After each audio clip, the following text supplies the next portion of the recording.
Happy New Year. This, ladies and gentlemen, is a 2020 breakdown. What we got? Well, that was sufficiently depressing, I think. Hello, everyone. That looks like a Hawaiian Oh, do you like it? party. I quite like my hat. My nose is very similar in real life. But anyway, Oh my God. Happy almost New Year, everyone. Yeah. This is the last. Keeping that on the whole time? Yeah. It's nice, yeah, it looks good. Looks a bit like a Hawaiian. What are you going to keep the whole time? What are you going I to think keep? I'll put the hat on. The hat's nice. Yeah. This makes me look good. Yes. Welcome and Happy New Year, everybody. Merry Christmas. Merry Christmas, Happy New Year. What have you been drinking? Yes. Which was your Christmas dinner wine? Yeah. Ever. Oh my God. Hello. Big improvement. Thanks, Dad. Happy end of the year. Yes. So yes, while we're doing this, we do want you guys to tell us what you've been eating. We're getting some funny looks from people walking past the shop. We want you to tell us what you've been drinking, what you've been drinking it with. So even though this is obviously a normal tasting, do keep telling us things. Yeah. What did you have? What have you been eating? What are you going to be having? And also, we should introduce the homework. Our homework. Yes. Every tasting. We're all getting prepared. It's like sparkling. It's alright. Sorry, I'm here with my big bottle. So every podcast, every YouTube video, we ask you guys if you like, because there are prizes. If you want to win something, we ask you guys to take a photo of your tasting. Yes, and today is your last chance. Well, today and tomorrow and forever. Day after tomorrow. Yes. If you upload the photo of your tasting, and we see it, so the best thing to do usually is, the classic is Instagram @MadridDaracot, put it to your story or your normal feed and we see it. We put your name in the running for a sorteo, a little lottery, which we'll do in 2021, when everything will be fine. Yeah. And you can win 2 different things. What can they win? Well, there is a tasting in our Mentida favorite winery called Arrayan, and you will love it. They will enjoy you with a private wine tasting there. Is it for kids, that private wine? I don't think so. No. I don't Or, think so. And 5 litres of this bad boy. And a 5 liters bottle of wine. I've had to fight people up of this Primero, the first wine of Toro.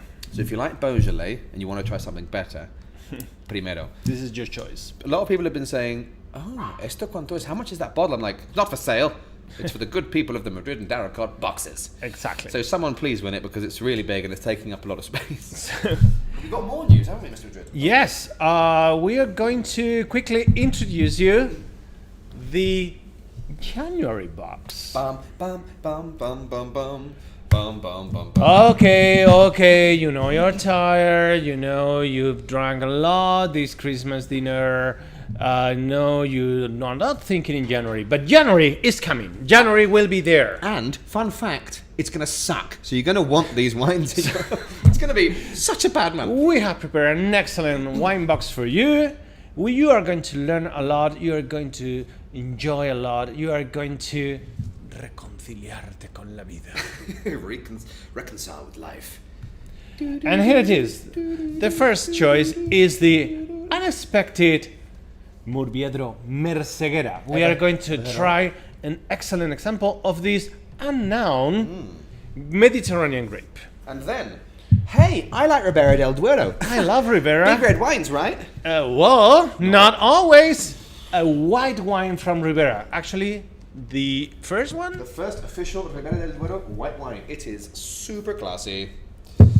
What should we go to next? By the way, this is Albillo. Albillo Mayor is going to be the grape. Where should we go first? Should we save this one a little bit? Okay, yeah.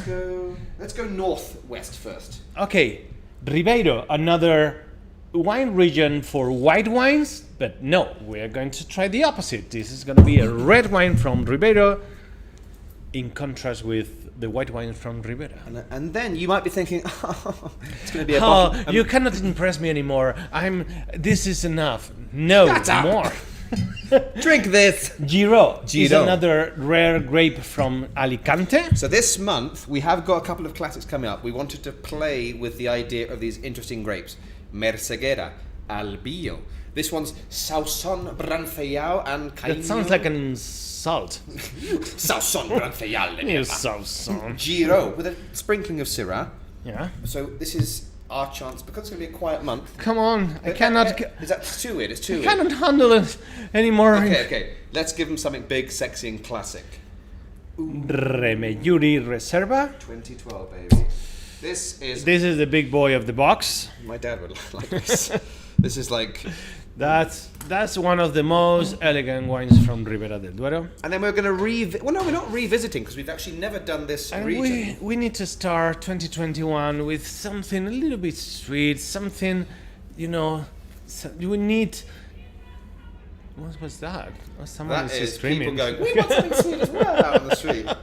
We call that a Spanish whisper. We need to tender our hearts, and our minds. and we need a classic from sherry, A sexy Pedro Jimenez. Pedro Jimenez, to sweet a Now, little bit 2020. I don't know if you're watching, Mum, but I gave you this last time I saw you, last year. The question is, do you have any left? They've changed the label. Last time it was all sparkling. This is gonna be the amazing January box on sale very soon in the shop, online and here physically.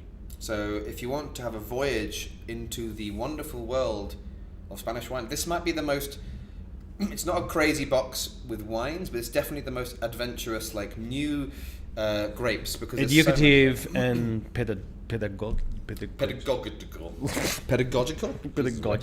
Merceguera, one of my favourites. Ooh, what a great selection, guys. Cheers, Nina. Right, remember we sell to UK now. Yes. Right, let's get this out of the way because we need to drink.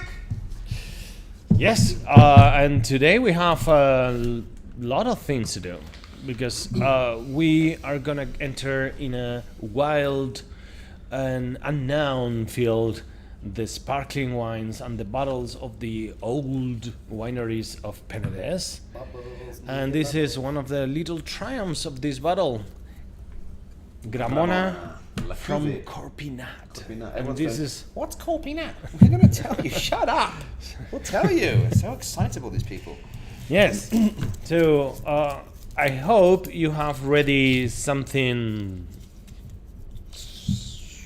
Don't you dare say it.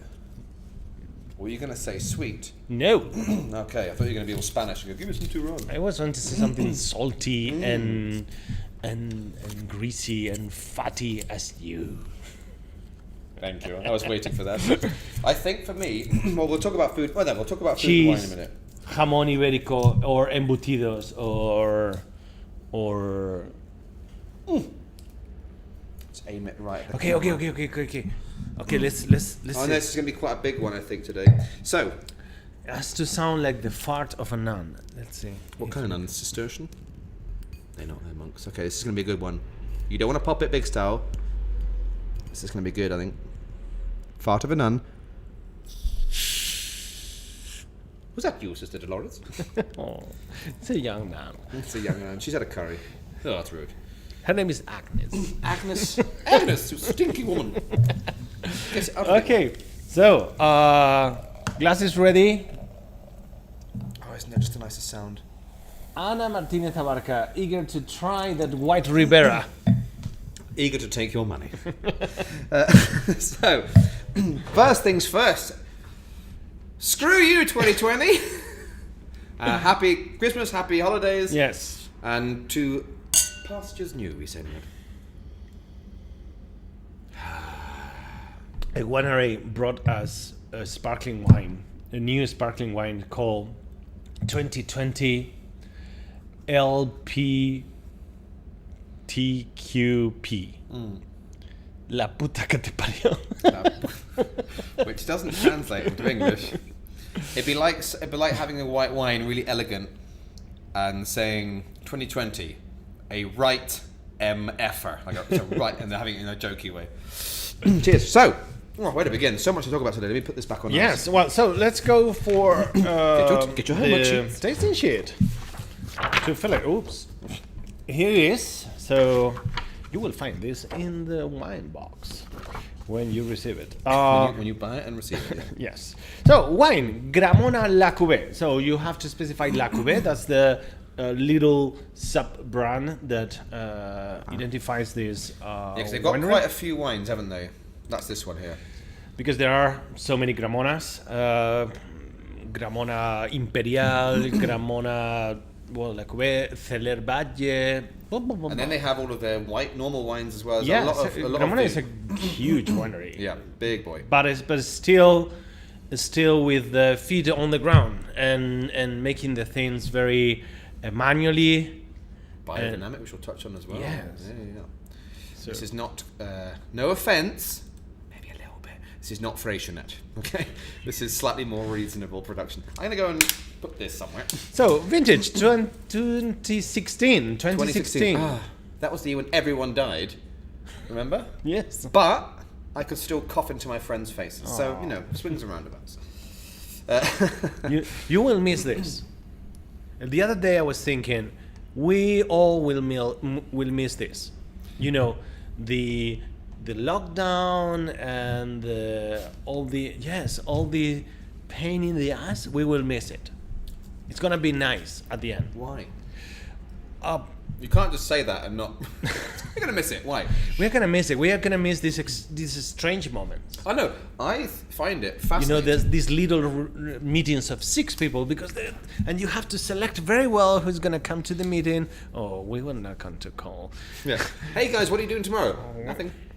Nothing. We are not going to say anything to Paul. Yeah. Hey guys, where are you? Beep, beep, beep. I can't. Hey, ha, hey. We are gonna miss this. Well, yes. Anyway, back to wine. Anyway, Grapes. this is all 3. I've got my official Wait. list here. You have 45% Xarello and Xarello. Which is actually please okay. consider that the main grapes of Cava are Macabeo, the main one, and then in smaller proportions, Xarello and Parrillada. Being said this, continue please. Sure. Yeah. Okay. 45% Xarello, Okay. which gives body and structure.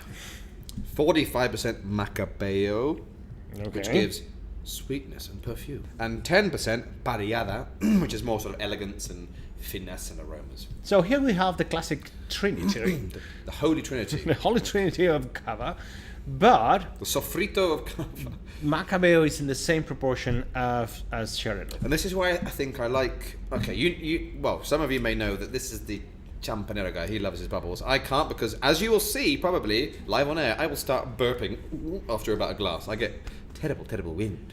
And it's not nice. No. This is why I'm not allowed back into my own country. But I like Xarello heavy wines because I really like the grape. We have the Juve and Camps Reserva 100% Xarello, which I really like.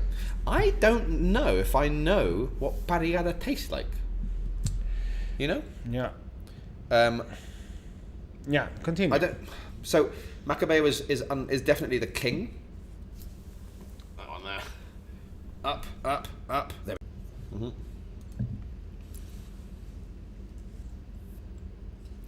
Come on, you fuck. Hello. We're back again. Let us know if you can hear us. Digo que se te ha grabado. Come on, you beep. Come on, you. Okay. Are we back? Sorry. Are we back? Hello. Yeah. So Hello again. once again, I need to do something about deleting this. Once again. Okay, the let's cafe. start. Happy Sorry. New Happy. Happy. Okay, no, we've done that. So anyway, Parrillada. I don't know if I know what it tastes like. I don't remember ever having seen 100% Parrillada. Macabeo, we know very well. And we have a 100% Xarello. Xarello as well. No. But Parrillada? No. Never tried it. But anyway, it's there to Parrillada is the first grape when they want to go, make elegant blends. Yeah. It's the first one to leave the house. It's kind of like going, we all know it's a bit crap. Yeah. No, it's very useful, but And also it yeah. doesn't age very well. no. So But this one's fairly... Oh, we'll get to the aging of this. So anyway, yes, you have 3 grapes. Macabeo, Xarel·lo, and Parellada. Next. So, alcohol. Not much. Probably 12 and a half or something. Let's have a look. 12. 12, there you go. Classic sparkling. Classic bubbles. Producer Gramona, the big Gramona. Can we talk about Gramona in a bit? Or no? Okay, cool. After this. And the region. Okay, let's say Corpinat, but Corpinat is not a region, okay? Yeah. But we will talk about that later, closely. Corpinat is located in Penedès, in wineries of Penedès area, but it's not a region. But I think it will. use it as a region. Yeah. Okay. So I'm very impressed by the guys. They're just like, we'll talk about Corpinat, but they're like, we are Corpinat now. It's not official, but they're like, we're Corpinat. Just all the confidence. We're Corpinat. Deal with it. All right. Right. I mean, you will understand a lot of things about Corpinat after this tasting. Color. Color. Pale. It's quite a pale. Sort of pale yellow. Yeah. It's not an old wine. It's 2016. The Gramona, which is 2014, has a slightly more golden color. But yeah, I mean, it's that classic Cava color. There's nothing much to go. We're using these glasses because we're tasting the wine. Obviously, if you have a flute, those very pretty, stupid glasses for tasting, but great for a party. They'll keep the bubbles for longer. The older your sparkling wine, the smoother the bubbles are. This is a nice, smooth wine. It's had 4 years. It's had 43 months of aging on the lees. So it's just got a nice creaminess to it. But it's still got quite a bit of fizz because it's still only 4 years. If you get a very old one, it's going to be a bit livelier. But yeah, that's clear. Let's go for the aromas. Yes. What do you get here? It's very interesting. Look, Daraka. I'm getting what I love about sort of older carvers and older Corpinats and older champagnes. You get those lovely little pastry notes. In Spanish, they call them bollería. Sort of like toast. Sort of yeasty bread. They get lots of citrus. Yeah, it is quite citrusy. White fruit. I get like, it's something flowery or like... Yeah, like fresh grass. Yeah. Which is interesting. Because you don't always It's get very that. pleasant. Light. It's very inviting. Yeah, what do you guys smell? If anyone's still with us. Everyone left. What do you think? There's a little bit of sort of butterscotch. And then, what's next? Then we have the mouth. Yes.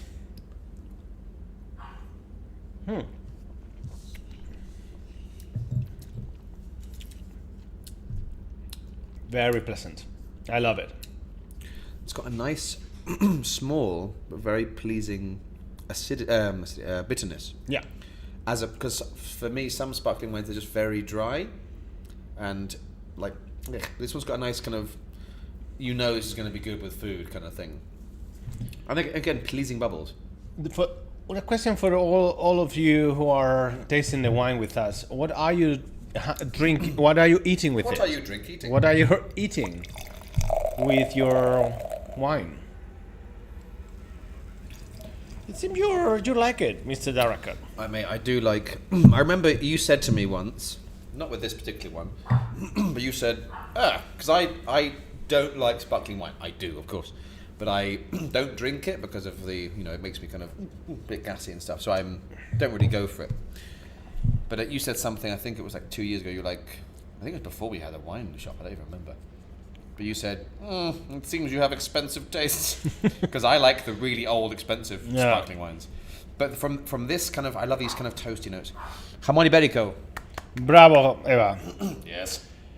Oh, I Smart girl. Have you ever seen Jurassic Park? No. What? Of course. You know the bit when he's like shooting the raptors and he just goes, clever girl. Yeah. Clever girl. Balance. Very balanced. Very balanced. Super elegant. Is persistent. Do you know how is the aging of this wine?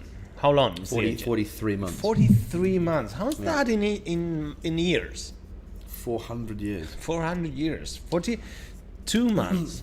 That is, it's quite a long time. Well, that's the whole time, pretty much. Yeah, I asked the question of what are you eating with it regarding the pairing section, because normally there is a big mistake about sparkling wines. We tend to leave them for after lunch or after dinner, for the desserts and for sweets. And no, it's not the perfect wine for those meals. It's better to pair it with food. With what are you doing? Just for the non-Spanish people here, or maybe you haven't been to Spain, turrón, very nice Christmas sweet. All of my Spanish friends have turrón, which is super sweet almondy nougat, which is lovely, with cava. And I'm there. It doesn't pair well. No. Leave it for eating with it, because the acidity is going to help you a lot to pair it. By the way, Eva, how is pairing the Gramona with jamón ibérico? Is it 100% bellota, Eva? But is it pairing properly? Do you see how just cuts that fat? How the sparkling wine cleans the palate and lets you taste better. And I think sparkling wine has the double good thing. I good English at I am. Ooh. The double advantage of having the Your acidity. English is very better now. Roque, my English is very better. Back to Murcia with you. It has the double sword. Great combination. You have, as you said, the acidity, but also the bubbles clean your palate. Yeah, it's a great food wine. And also the carbon dioxide, I think, or it's what I feel, it helps you with the digestion as well, a little bit. I will see on the 1st of January. Well, so for the pairing, no worries, and I also eat like with it. Boquerones, vinegary anchovies. Don't be shy. Boquerones, that will work anchovies as well. and vinegar will go really well as well. And with you know, in the last months, I've discovered the perfect combination of a bag of chips with boquerones on it. Yeah. Really and we have an aliño there, the Mediterranean aliño. Yeah. And you put a little bit, and it's like it's gross, but it's like lovely, filthy good. Yeah. I haven't tried those yet. Anyway. Well, temperature, go cold. Go cold. And the price, La Cuvée is around 13.90. Yeah, it's around 14. It's a freaking bargain. Yeah, it's really good. For how old it for is? 4-year-old wine. Yeah, insane. For that, 42 months. It's a lot. It's like for 14. That never would happen in Champagne. So, so that's French. Well, it's just, now we are going to talk about Gramona a little bit, but in the meantime, if you check them up, you will not find Corpinat there. What's going on here? Is probably the map is out of date? Yeah, probably next year we'll have to do another one with God's sake. Okay, go ahead with Gramona. So, before we talk about Corpinat and the details, there were a few wineries that launched Corpinat, which we'll talk about shortly, one of which was Gramona. Now, Gramona, for a long time, was another word for classic high-quality cava, as is the same with a lot of the other ones that left the DO. I think we have some photos of the winery there, Rocky. It's freaking beautiful. We've got, I think it's the... It's no worries. It's an absolutely freaking beautiful winery because it's been there for a long time. Now, it started originally in 1850. I've got to get his name here. Josep Batlle, there you go, who was a bodeguero, a winery worker and farmer with a family. Look at that, and a family nearby. And in 1881, he went on to set up Celler Batlle, which essentially was the groundwork for Gramona. So it's quite an old company. We're talking 1800s here. But 1881 is that key moment. So on the label here, it says elaborat a la propiedad familiar. It's all family run. It's the guy who set it up. What is Tartarabuelo? Is that great grandfather? Yeah, is the grandfather of your grandfather. That's nuts. That's great grandfather. That's how old this winery is. Great. So the Tartarabuelo of the current guys, it's family run since 1881 as a functioning winery, but it was really 1945, which is so often the case in Spain, where they sort of turn up a gear and turn into sort of high quality production. So it was still Cava at that time, because remember, Corpinat is new and not official yet. But they are in what we call the Alt Penedès, which is flipping beautiful as well. It's just in the highlands, the sort of the rolling sort of foothills, sort of not. I mean, it's not too high, but you have mountains nearby. This is a super Mediterranean, beautiful, historic valley Penedès. These guys are in the Alt Penedès, the upper Penedès, which, fun fact, means it's a bit higher. So for those of you who want a bit more detail, it's about 30 kilometers south of Barcelona, this winery, essentially. Another cool thing about Gramona is that they are biodynamic. Now, some of you might know my thoughts on these things like natural wines and biodynamic wines. I don't really care how you make your wine, as long as it's not mass-produced commercial stuff.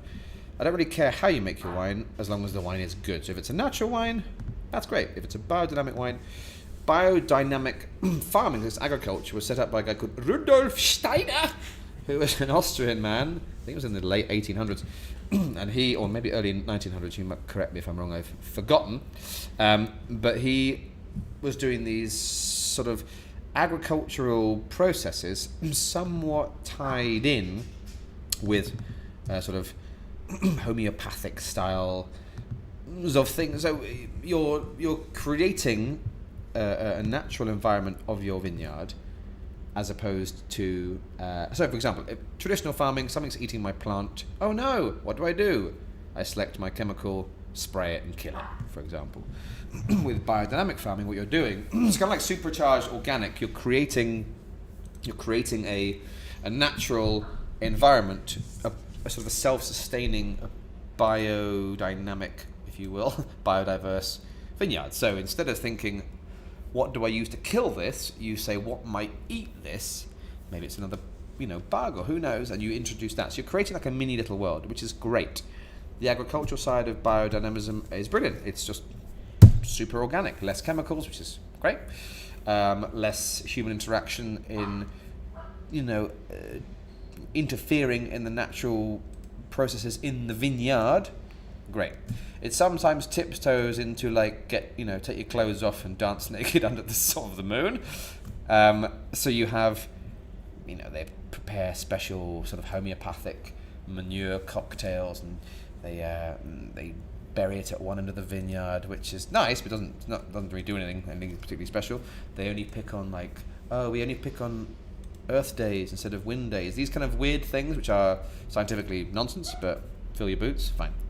So what I like about Gramona, and I have it here in big letters at the bottom of my notes, no talk of the moon. So they are famously biodynamic. In 2014, they got the Demeter certification. In 2018, they were the first winery on the Iberian Peninsula to be awarded the Biodivine stamp, and so it makes you think, oh my god, these guys are getting all this. No hocus pocus, no hippie stuff. It's just I've got my little list here: maintaining natural vegetation and vegetal layers, natural infusions, animal composts, vegetal composts. It's just natural as opposed to sort of synthetic. That's it. So they are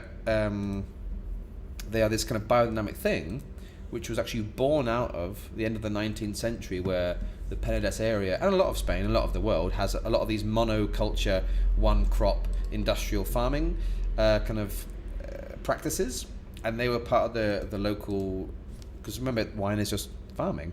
They are part of the local industries that were trying to combat this by having more high quality, sustainable practices. Unseen. Wow. Unseen. So basically, I love the story. Great granddad looking after the world. For those who have been looking in the map, did you find Corpinat? No. Because Corpinat is not exactly a region. What is Corpinat? Is it a kind of vegetable? No. Probably is a little animal. No, No. it's a brand. Yeah. It's a European Union brand. Yes, and okay, let What are me you talk. talking about? What an extravagance! You're talking about a brand? Tis not a region. Okay, let's talk about a little bit about Corpinat. What Corpinat is.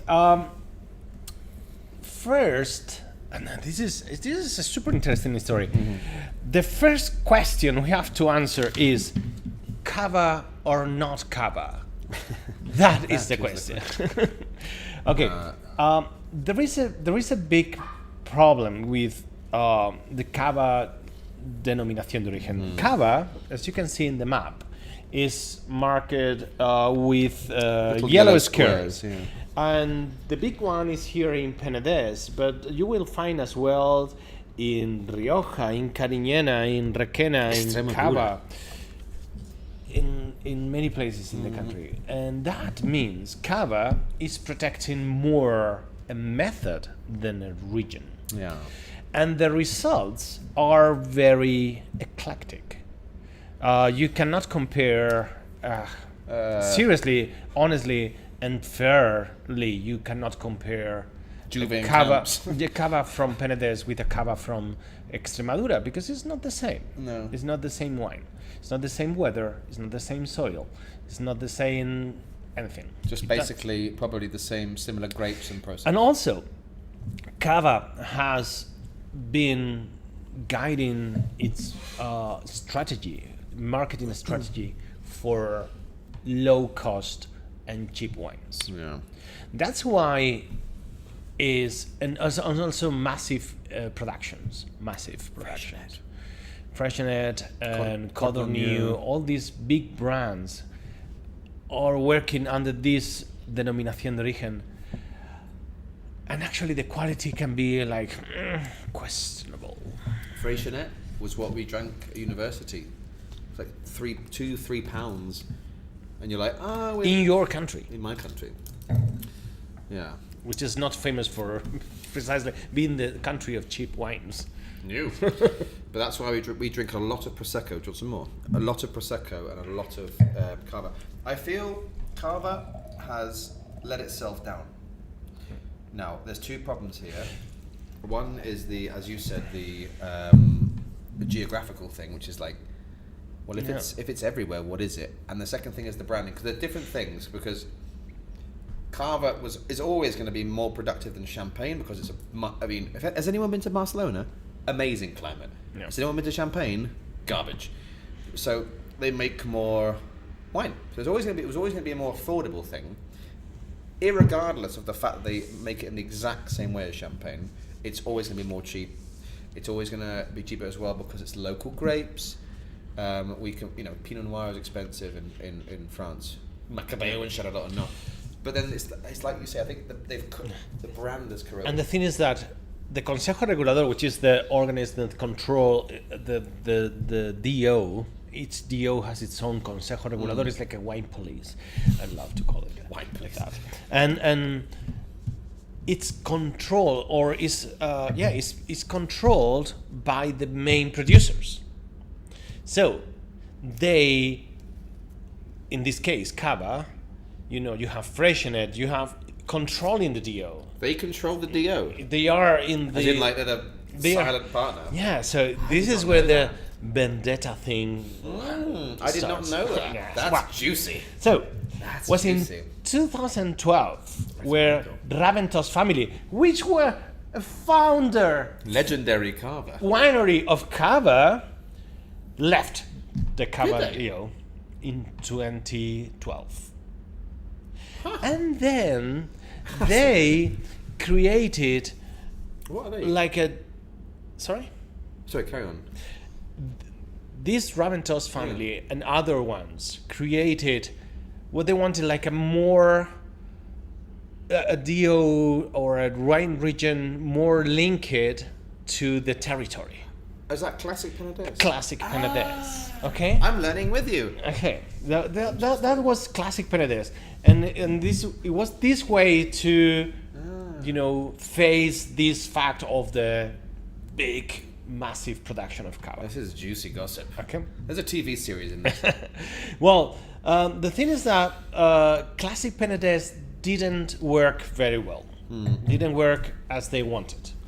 And then it was in 2018 when they created Corpinat, but not as a wine region, as a brand. It's a brand where there are rules. If you want to belong to the brand, there are certain rules. One of them is the territory. Yeah. Okay, the winery has to be located, and the grapes have to grow in the heart of the Penedès area. But there are certain rules that, unfortunately, the big boys will not be able to manually harvesting. Manual harvesting, minimum aging. So those things that you were like, okay, a little bit concerned about, oh, these hippie guys, it's a way to protect themselves from the big, massive monster of cava. I genuinely think Corpinat is brilliant. So I think it's amazing. working. It's a marketing strategy, and it works. I love the cojones on those guys. They're just like, you know what? They basically did a mic drop. It was like, we're out. And these guys, Gramona, Yopart, Nadal, Recaredo, Sabaté, Torello, they joined the Corpinat brand. And also, what was... And it's very, very... But the most extravagant thing that I don't know if happens, but it can happen, is that you can belong to cava and Corpinat at the same time. Ooh. But you have to meet the requirements of Corpinat, which is not the easy thing. So your cava wine would still have to follow Corpinat requirements? Yes. That's interesting. It's compatible, but it's not easy to complete if you want to go big. That's interesting. So basically all this, I think... Not if you want to go big, if you want to go cheap. If you want to go cheap, yeah. I mean, I think Corpinat is great. As somebody who is not a big sparkling wine guy, the reason I love it is because it speaks to me. Small producers, historic producers. What I love is it was a lot of the big names. It's not like random people. Gramona, Recaredo, Yopart, Torello. These are huge wineries. This is not little random. I mean, that's no problem. Nadal, Sabaté, Coca. These are smaller, but these are not nobodies. These are big names in cava. Just being like, peace, I'm leaving. Yeah. But what I love, my favorite thing for me personally, as well as the manual harvesting, biodynamic kind of tendencies, is minimum crianza, minimum aging, 18 months. So for someone like me who only really drinks older sparkling wines, it's essentially, it's my region. Yep. It's my region. Eva, hey guys, be careful revealing all of these cava secrets. Well, the thing is that Freixenet will come and close us. as well. This is one of the problems, or the classic problems with the big wine regions. It's not. I mean, it has happened here in Cava, but we have seen this happening as well in Rueda, for example. Yeah. Big wine regions, or wine regions that have focused their production for the cheap wine. Yeah. And suddenly someone wants to do something seriously, something good, and the brand suffers. is against that. Rioja and Rueda, certainly. Rioja is going to be probably the next Corpinat. I mean, there will be like a Corpinat there. Because there is. Artadi left. Artadi left, and they're just in theory Vino de España, but they had the luck of already being a big name. Rioja is a really difficult region because if you want to sell, You have Rioja for €1 or €2 in the supermarket. there was a guy I watched a video. It's someone who makes daily videos in Spain about the news, and he was talking about wine. And he was saying like, so in Spain, the wine's really cheap. I usually spend about €10. I was like, good on you. And someone in the comments said, €10, that's a lot. I drink fantastic wine for €3 in Spain. And I went, I would challenge the use of the word fantastic for the €3 wine. Drinkable, yes. But the problem is, it's like Rioja makes these mass-produced reds, which are drinkable. But then, you're right, it could corrode your brand in the same way Cava Well, Cava has those two problems. You know, if you can make it's like saying I make Napa Valley wine. Where? In Texas. What? You know, I make Cava. Oh, from Catalonia. No, from Valencia. What? It's kind of. I think Corpinat is great, and in a way, I want it to stay a brand. I like the cojones on those Catalans. I like the concept. It's great. It's like we all know what we are, but we're Corpinat. I like it. I don't like the logo so much. It's very very corporate. Yeah.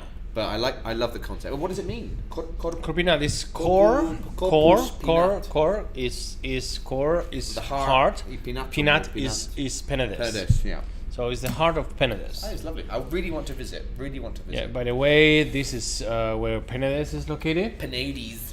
So is that classic Mediterranean weather, very warm and gentle, with very gentle weather as well in the temperature in the nights.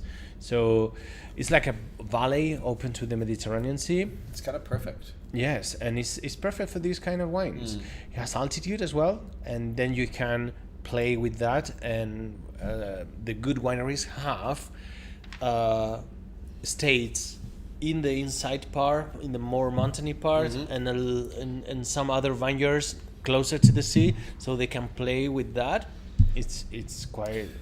I mean, it's the best scenario for a winemaker, because you have the chance to play with different altitudes, different humidities, and yeah. So I was supposed to be going through that area with my parents in this year, in May, because I really am fascinated by the Penedès Montsant Priorat area, that little bit. Oh. Now, shut up. Important thing. Okay. A question we get a Shut lot. up. On the back, you might notice the word brut. Oh. Or if you don't know how to say words, Brut means Brat. brutal. it means brutish. What a brutish wine. What brut mean? What is such a brutal wine? Now, there's all these Brut words. is brut nature, or is different? Good question, Rocky. It's different. Thanks for asking. So, there's all these words. Brut nature in French, brut nature in Spanish, extra brut, extra seco, seco, semi-seco, and in Spanish, dulce or doux, sweet in French, and in Spanish, dulce. Now, these are these words which actually people often are like, what the hell does this mean? It's worth quickly clarifying, very quickly. I've made a little list here, so I'll just go through it, very quickly clarifying what it is. The driest of the driest of the dry, which I would argue, unless you're without wanting to sound like a dick, unless you're a wine expert, normal people are not going to drink a brut and go, oh, I prefer brut nature. They're very similar. But on the brut end, which are the dry ones, brut nature is like, oh, that's dry. Per litre, 0 to 3 grams, okay? So it's very, very dry. This is where it gets a little bit weird.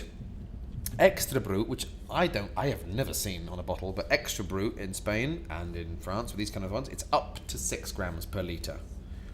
Very vague. Up to 6. Fine. So probably, let's say 3.1 to 6.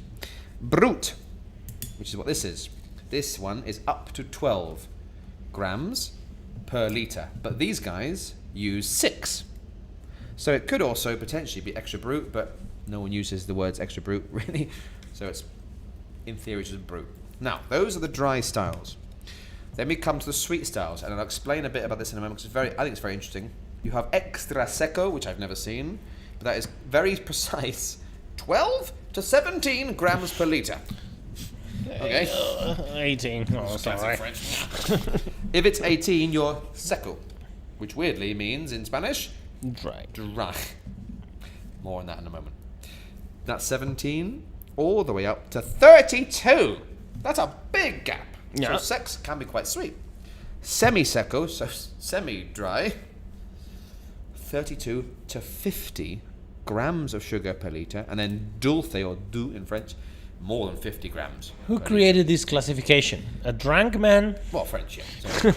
Now, what is interesting is, I mean, you've got sweet, which is sweet, right? And then you have, what is the most common is semi-seco and seco. Semi-sec and sec. Remember, semi-seco is sweeter than Secco. But they're both sweet. So this confuses a lot of people. They're just like, hang on. Imagine they've just arrived from Bulgaria. They've never been to Europe, but they know some French language, and they go, or Spanish, and they go, but the wine says Secco. Why is it sweet? I'm like, haha, history.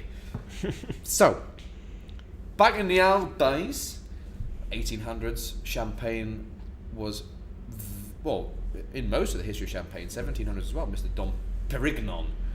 Champagne was always very sweet as a drink because of the process, which is often done in the same bottle, which is there's lots of residual sugar. Yeah, and they need to feed the yeast. Feed the yeast, baby. Because exactly. Just like the people, they're not really very sweet. I'm just joking. Love you guys. Yeah. So, they were very sweet. So Champagne, if you can imagine historically, so forget about your Veuve Clicquot and your Winston Churchills and your Datangers. Historically, it was all very sweet. The champagne makers noticed that the British market actually, contrary to history, because we love sweet things, they actually preferred the less sweet sparkling champagnes. So the French then created these drier sweet wines. They're still sweet, they're just drier than the actual dulce, doux one. So the Brits are then like, oh, thank you very much, Pierre, and start drinking this sec and extra sec or whatever. But remember, they're still a bit sweet. So then one day, the market changes again, and they're like, drier. Give me Pierre, make it drier. But you're always having... But we have no words. We do not have words. You've only got to freaking say. Invent the words. They were like, right. It has to be drier. Brute. Oh, thanks. What? Yeah, there you go. We like that. I think it was something doing... Brute. So, I like that word. That's good. I will use that. Thank you very much. So then they had Brut to Brut Nature, nature Brut, super Brut. And those became the actual, comparatively dry styles. So that's why you have this absolute car crash of a naming system. And it's all just to do with the grams of sugar left. So on a day-to-day basis, these are the ones to remember. Brut Nature or Brut Nature, Brut Nature, the driest one you can get. Brut, which is still dry, but I always find them a little bit easier to drink because it's a tiny bit more residual sugar, not that you'll taste it. Secco is the driest of the sweet styles. Semi-secco is pretty sweet. And dulce or doux, D-O-U-X in French, frickin' sweet, although I've never seen those. Sparkling wine. Louis Aracos, these people want to go to bed. Yeah, me too. So, no one has... hey guys, be careful. Okay. No one has told us what they're doing, what they're drinking for New Year, but whatever you're drinking, personally, well, I'm sure you too, we wish you a very happy New Year's Eve. What are you going to drink for New Year's Eve? I have not thought about it. I don't really want to drink still. It's a very big Christmas day. No, I don't know. There'll be some bubbles. I don't know. New Year's Eve, it sounds like bubbles and red wine. You know? Okay. I don't want any white wine on a cold... Sparkling red wine? Lambrusco for everyone! So yeah, I hope you're all going to drink very well and responsibly for New Year's Eve. And remember, stay tuned because two things are happening. In the next couple of days, our amazing January box will be online for purchase and sending. We do send to the UK and other countries. and on our first tasting, we will be revealing the winner of the obscenely big bottle and visit the winner. Feliz, happy New Year, guys. Thank you for the wine and the good work. Happy New Year to you as well. Well, good work. Did we good work? Let's all just say 2020 was terrible. Let's give you a tiny little, one more little blob of this for the cheers at the end. I am drinking Tantum Ergo. Classic Madrid. Classic family of yours. Well, whatever you're doing, wherever you are, I hope you didn't have too bad of a 2020, and let's all just hope 2021 brings a bit more joy. Yes. And remember, 2021 hopefully it will not be as bad as 2020. Even if it It is, has been no, it has not. It's not a bad year. Yes, It's it was- an interesting one. it was. Yeah, it's not a bad year. It was a freaking horrendous year. Dad, I'll let you know about the timings. We haven't decided yet because, in theory, I might come home and see you. So we don't know yet. Yeah, we will schedule the. I think beyond the 7th or probably the 7th of January, but it's gonna be fine. It's gonna It'll be fine. Everyone will be there. Right. Thank you very much. Uh, Happy New Year. Happy New Year. I need to do the thing with the video. Oh no. Oh my God. No, everyone's Why watching. look The most awkward fin de año. Oh, God. Okay, here I am. Try again. Try again. Happy New Year. Happy 2020.